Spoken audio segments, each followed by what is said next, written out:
ఒకటి అధికార యంత్రాంగాలు ఎలా పనిచేయాలి అన్నటువంటి మీద పవన్ కళ్యాణ్ ఆలోచన పవన్ కళ్యాణ్ గురించి చాలా బాధ్యతాయుతంగా స్పందించారు.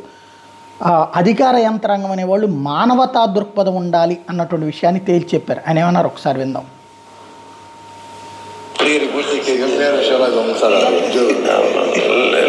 అంటే అలాగంటే ఇప్పుడు క్వాలిటీ వర్కింగ్ ఉంటే నిజంగా సెలవులు తీసుకోవచ్చు.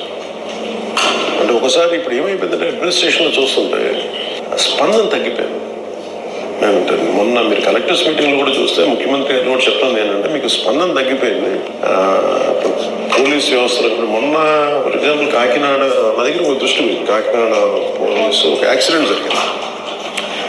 రోడ్డు మీద ఒక యాక్సిడెంట్ జరిగి 2 ప్రాణాలు కోల్పోయారు. 2 యువకులు బైక్ మీద వెళ్తా ఎవరో కారు వచ్చి గుద్దేసింది. వాళ్ళ పాపం ఎంత వాళ్ళలో ఒక పేరెంట్ ఒక తల్లిదండ్రులు ఏం చేశారంటే వాళ్ళ అబ్బాయి చనిపోతే బ్రెయిన్ డెడ్ అని చెప్పేసి అవయవాలు కూడా దానం చేస్తారు. కానీ వాళ్ళు కోరుకుంది ఏంటంటే కనీసం సింపుల్ సారీ,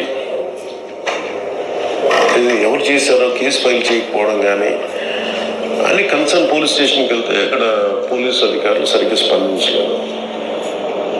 అలాగే నా దృష్టికి రాగానే కన్సర్న్ ఎస్పీ గారితో మాట్లాడితే ఆయన మన అధికారులకు చెప్పింది ఏంటంటే అంటే మన పేషలో ఉన్న మన నాయకులకి వెళ్ళి అడిగితే ఇవి జరుగుతూ ఉంటాయండి మన పోలీసులు అంతే అని ఆయన ఎస్పీ గారు మాట్లాడితే నాకు అప్పుడు అనిపించింది.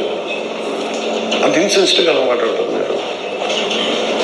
ముఖ్యమంత్రి గారు కూడా కోరుకుంటుందంటే governance should have a human face. ఇది ప్రతి ఒక్కళ్ళు అనుకునేది. చంద్రబాబు గారు లాంటి వాళ్ళు అంటున్నటువంటిది పవన్ కళ్యాణ్ నోటి వెంట వినడం అన్నటువంటిది చాలా కీ పాయింట్, మంచి పాయింట్ రైజ్ చేశారు.